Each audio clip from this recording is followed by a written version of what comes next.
ಮಡಿಕೇರಿಯಲ್ಲಿ ಕ್ಷುಲ್ಲಕ ಕಾರಣಕ್ಕೆ ಮಚ್ಚಗಳನ್ನು ಹಿಡ್ಕೊಂಡು ಹೊಡೆದಾಡಿಕೊಂಡಿರುವಂತಹ ಘಟನೆಯೊಂದು ಸದ್ಯ ಪೊಲೀಸ್ ಠಾಣೆ ಮೆಟ್ಟಿಲೇರಿದೆ.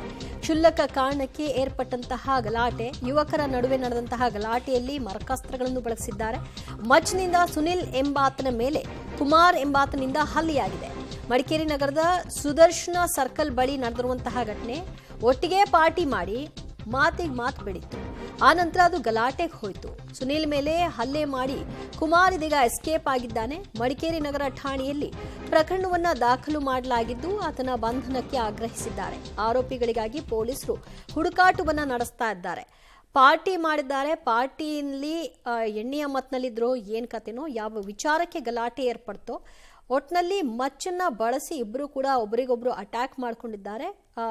ಆಸ್ಪತ್ರೆಯಲ್ಲಿ ಗಂಭೀರವಾಗಿ ಗಾಯಗೊಂಡಿರತಕ್ಕಂತಹ ಒಬ್ಬ ಈ ಘಟನೆಯನ್ನ ವಿವರಿಸ್ತಾ ಆರೋಪಿಯನ್ನ ಪತ್ತೆ ಹಚ್ಚಿ ಆತನನ್ನ ಬಂಧನಕ್ಕೊಳಪಡಿಸಿ ಅಂತ ಆಗ್ರಹಿಸ್ತಾ ಇದ್ದಾನೆ.